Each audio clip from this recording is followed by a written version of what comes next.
Yeah, my name is Mike, and I've been a foster carer since about 2009, 2010.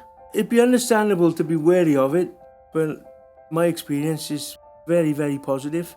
These are young people that need help and protection, and I see that as very important. Yeah.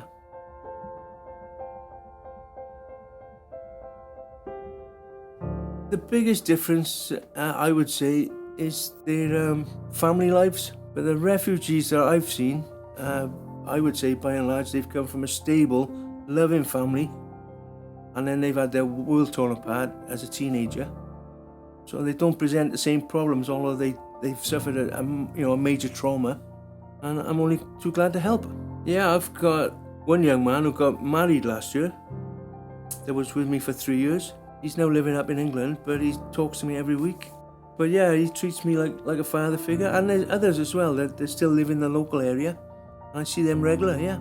Like I said, it's broadened my understanding of different cultures and made me realise that how similar everybody is. We all want the same things, and I think it's great. And I know I'm making a difference. I know it.